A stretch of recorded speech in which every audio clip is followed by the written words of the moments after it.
Ameaças e uma caça aos esquerdistas fazem parte da rotina descrita por funcionários da Fundação Palmares. Um tipo de tratamento que também já foi relatado por empregados da Secretaria Especial de Cultura.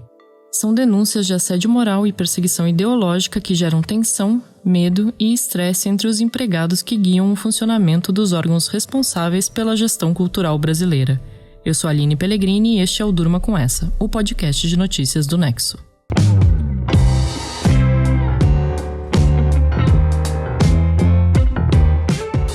Olá, eu sou a Letícia Arcoverde, estou aqui com a Aline para apresentar esse podcast que vai ao ar de segunda a sexta, no fim da tarde e início da noite, sempre com notícias que podem continuar a ecoar por aí. Hoje é segunda-feira, 30 de agosto de 2021, dia em que o Ministério Público do Trabalho do Distrito Federal confirmou que pediu o afastamento imediato de Sérgio Camargo da presidência da Fundação Palmares. O pedido foi feito por meio de uma ação na Justiça Trabalhista que reúne relatos feitos por empregados da Fundação responsável por promover e preservar a cultura e a história negra no Brasil. Esses funcionários afirmam que dentro da Palmares, Camargo pratica assédio moral, perseguição ideológica e discriminação. A ação civil pública foi ajuizada no dia 27 de agosto, na sexta-feira, depois de um ano de investigação, e conta com depoimentos de 16 servidores e ex-funcionários da Fundação. O caso foi revelado no domingo, dia 29, pelo programa Fantástico da TV Globo. Essa investigação começou a partir de denúncia apresentada pelo Movimento Negro de suposto assédio moral praticado no âmbito da Fundação Palmares. O assédio moral é uma violência psicológica e produz sérios danos à saúde dos trabalhadores. Ansiedade, depressão, todos os depoimentos convergiram para o mesmo ponto. A prática de assédio moral em decorrência de perseguição político-ideológica praticada pelo seu presidente, senhor Sérgio Camargo. Há relatos de trabalhadores que desenvolveram síndrome de pânico, que estavam com ansiedade, que pediram para sair da fundação, servidores concursados, em função do clima degradado e em função da discriminação praticada. Tá aí o procurador do Ministério Público do Trabalho, Paulo Neto, que é autor da ação, em entrevista ao Fantástico no domingo. Além do afastamento de Sérgio Camargo, o Ministério Público do Trabalho também pede que ele e a Fundação Palmares paguem uma multa de R$200 mil. Nessa segunda-feira, Sérgio Camargo respondeu às denúncias que levaram ao pedido de afastamento. Nas redes sociais, ele escreveu que, abre aspas, recado para imbecis e analfabetos funcionais. É minha prerrogativa como presidente da instituição exonerar esquerdistas e nomear conservadores. Isso não é assédio suas antas. É dever moral. Não tenho que trabalhar com esquerdopatas nem com militantes vitimistas. Ele também afirmou que não cabe ao Ministério Público do Trabalho se envolver. Ao Ministério Público do Trabalho, os denunciantes também relatam que Camargo acredita estar acima de possíveis punições por suas ações, já que, segundo os depoimentos, ele dizia em reuniões ter o apoio do presidente Jair Bolsonaro. A Fundação Palmares existe desde 1988 e foi o primeiro órgão público criado no Brasil com a função de promover e preservar a cultura e a história afro-brasileiras. Ela é subordinada à Secretaria Especial de Cultura, que atualmente faz parte do Ministério do Turismo. Entre os objetivos da Fundação Palmares também está a criação de políticas públicas de apoio e reparação às desvantagens sociais de origem histórica da população negra do país. Sérgio Camargo foi nomeado presidente da instituição em novembro de 2019, teve sua indicação ao cargo temporariamente suspensa pela Justiça e assumiu definitivamente em fevereiro de 2020. Segundo ele, antes da sua nomeação, a instituição era um reduto ideológico da esquerda. Camargo tem um histórico de ataques e declarações insultuosas ao movimento negro. Ele já desprezou o Dia da Consciência Negra, o rap, as cotas raciais, a vereadora assassinada Marielle Franco, a ativista americana Angela Davis e até o personagem que dá nome à fundação que comanda, Zumbi dos Palmares. Camargo já afirmou que a escravidão foi, abre aspas, benéfica para os descendentes e disse que racismo no Brasil é, entre aspas, Nutella, não real como nos Estados Unidos. Em junho de 2020, Camargo anunciou a sua medida mais controversa, a exclusão de cerca de 30 nomes da lista de personalidades negras notáveis, uma lista de pessoas homenageadas pela Fundação. Foram limados nomes como o da escritora Conceição Evaristo e dos cantores Elza Soares, Gilberto Gil e Martinho da Vila. A medida foi anunciada pelo presidente da Palmares com um texto que dizia que, abre aspas, é preciso relevância, mérito e caráter.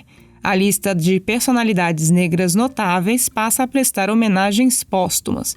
Todos os que foram excluídos podem voltar um dia pelo critério da contribuição histórica. Basta merecer.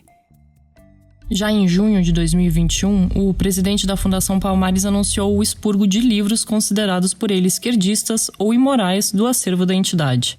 Na lista entraram obras marxistas do próprio Marx, mas também de autores como Max Weber, Celso Furtado e Marco Antônio Villa.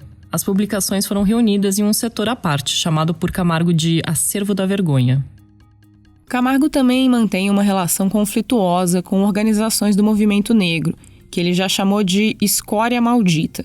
Em julho de 2021, a Coalizão Negra por Direitos, que reúne mais de 200 organizações em defesa de direitos de afrodescendentes, apresentou uma denúncia à ONU, a Organização das Nações Unidas, contra Sérgio Camargo.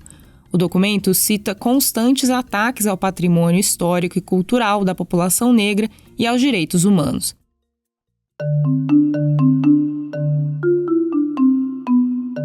O procurador do Ministério Público do Trabalho, Paulo Neto, diz que depois da nomeação de Camargo para a presidência da Palmares, o secretário especial de Cultura da época foi até a fundação e fez uma reunião com funcionários, dizendo que os esquerdistas seriam localizados e que, abre aspas, cabeças iriam rolar. Na época, o secretário especial de Cultura era o dramaturgo Roberto Alvim. Alvim foi demitido em janeiro de 2020, semanas depois do episódio narrado pelo procurador, por causa da repercussão de um vídeo em que ele reproduz parte de um discurso feito pelo nazista Joseph Goebbels, que foi ministro da propaganda do ditador alemão Adolf Hitler. Alvim foi substituído pela atriz Regina Duarte, que foi exonerada do cargo 3 meses depois, e substituída, em junho de 2020, pelo também ator Mário Frias, atual ocupante da pasta. Antes da divulgação das denúncias contra Camargo, Mário Frias já tinha sido acusado de assédio moral por funcionários da Secretaria Especial de Cultura. Segundo os relatos, Frias implementou na Secretaria Especial de Cultura um clima de desconforto, tratando empregados aos berros, com xingamentos e ofensas. Além disso, segundo os funcionários, ele andava pelos corredores da esplanada com uma arma na cintura à vista de todos. Os episódios foram revelados em uma matéria publicada em maio de 2021 pelo jornal Folha de São Paulo. De acordo com os funcionários, a gritaria de Frias era ouvida de longe, o que deu o apelido de hospício para a Secretaria Especial da Cultura. Em suas redes sociais, Frias afirmou que a reportagem era, abre aspas, caluniosa e difamatória e que pretendia processar os responsáveis por ela. Depois da publicação, o deputado do PSOL, Ivan Valente, protocolou uma representação contra Frias que pedia para a Comissão de Ética Pública uma apuração da conduta do secretário. Até agora, não há um resultado do pedido de investigação. 2 meses depois da representação do deputado, em julho, parlamentares do PSOL e de outros partidos de esquerda enviaram à Procuradoria-Geral da República um pedido de investigação de perseguição político-ideológica dentro da Secretaria Especial da Cultura. Isso depois de um parecer técnico carregado de frases religiosas ter barrado um festival de jazz de captar recursos via Lei Rouanet. Os parlamentares que assinam o texto também querem que a investigação apure possíveis abusos de autoridade, assédio moral e ato de improbidade administrativa. O intuito é incorporar as investigações ao inquérito já em curso no Ministério Público Federal, que apura se a conduta do Ministério do Turismo e da Secretaria Especial da Cultura na avaliação de projetos que buscam incentivos via Lei Rouanet é motivada por questões político-ideológicas. O discurso de Frias e de Camargo, que demoniza membros da esquerda na área cultural, segue o que prega o presidente Jair Bolsonaro, que, na linha da extrema-direita global, sustenta que a cultura está tomada por marxistas e que está em curso uma guerra cultural. Os relatos sobre o que acontece no dia a dia dos órgãos da área no governo estão sendo apurados. Enquanto isso, o setor cultural no país sofre com a paralisia. Na avaliação de Denise Dora, diretora executiva da ONG Artigo 19 na América do Sul, as políticas públicas que deveriam promover a cultura tentam marginalizar artistas, paralisar verbas e deliberadamente criar empecilhos para o seu funcionamento.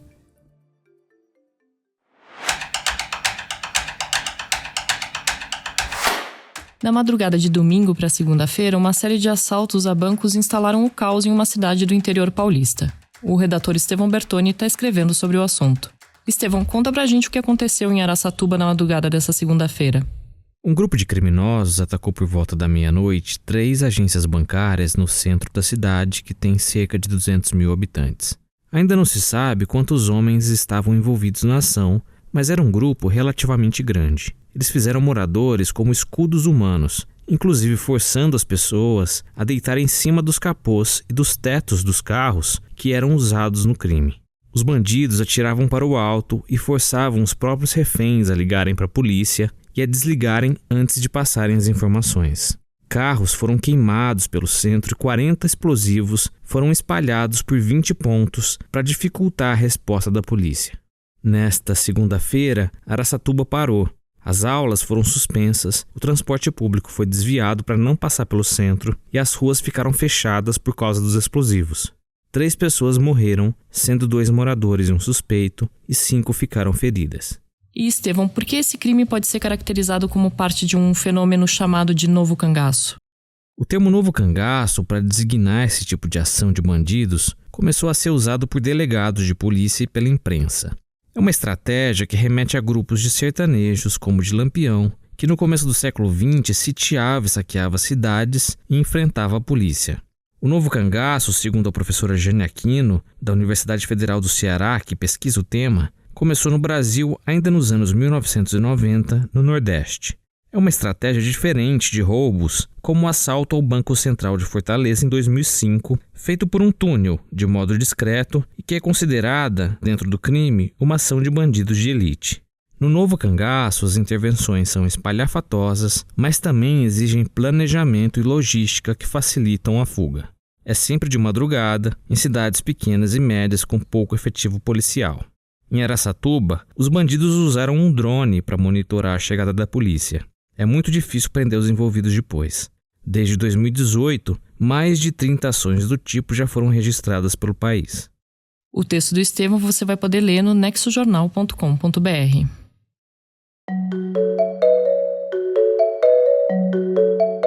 O Talibã pretende assumir plenamente todas as funções de governo no Afeganistão a partir desta terça-feira, dia 31 de agosto. O repórter especial João Paulo Charlot fala quais são os desafios que o grupo insurgente vai enfrentar ao assumir o controle total do país. Olá, ouvinte. Olá, amigos do Durma com Essa. Os Estados Unidos concluíram hoje, segunda-feira, dia 30 de agosto, a retirada de todas as suas tropas do Afeganistão, numa manobra que encerrou 20 anos de presença militar. Essa retirada marca também o reinício do governo do Talibã no país. Esse grupo armado já tinha tomado o poder antes, lá em 1996. E aí ele governou o Afeganistão com mão de ferro até 2001, até a invasão americana que aconteceu depois do 11 de setembro. E aí passou as 2 últimas décadas se reorganizando no interior do país para o grande momento que vem a viver agora. Essa volta do Talibã ao poder agora tem, no entanto, uma série de novos elementos que são bem complicados. O primeiro desses elementos tem a ver com a segurança. O grupo não está sozinho no Afeganistão. Existem outros grupos insurgentes que gostariam de estar no poder ou de, pelo menos, dividir o poder em condições que fossem mais favoráveis com o Talibã. Um desses grupos é o Estado Islâmico do Khorasan, ou ISIS-K, que cometeu um duplo atentado que deixou mais de 170 mortos em Cabu na semana passada. Então a primeira questão é saber se o Talibã tem condições de efetivamente exercer o poder e manter o monopólio do uso da força no país sem que o Afeganistão caia de novo numa longa guerra civil. O outro problema é econômico. Os 20 anos de presença estrangeira fizeram do Afeganistão um país muito melhor do ponto de vista econômico e de emprego. Só que essa melhoria não foi estrutural. Ela estava condicionada à presença de dezenas de embaixadas e de organizações humanitárias que geraram emprego e fizeram a economia local crescer. Mas agora tudo isso acabou, e milhares de intérpretes, de motoristas, cozinheiros, guias e outros trabalhadores estão nas ruas sem dinheiro e sem emprego. Além disso, o sistema bancário está fechado desde que o Talibã entrou em Cabul, as pessoas não sacam dinheiro no banco. E o governo americano congelou os ativos para o novo governo local. À medida que o tempo vai avançando e a situação se desenrola, o Talibã vai tendo que funcionar não só como um grupo armado eficiente o bastante para tomar de volta o poder, mas também como uma máquina burocrática que consiga tocar o país adiante e atender a população, que é o que, no fundo, é a principal razão de ser de qualquer governo do mundo.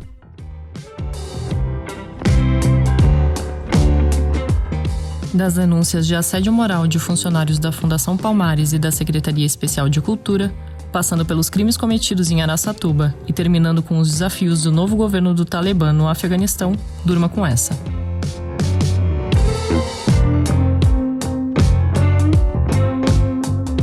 Com roteiro de Aline Pellegrini, produção de Letícia Arcoverde, participações de Estevão Bertoni e João Paulo Charlot e edição de áudio de Roberto Soares, termina aqui mais um Durma com essa. Até amanhã.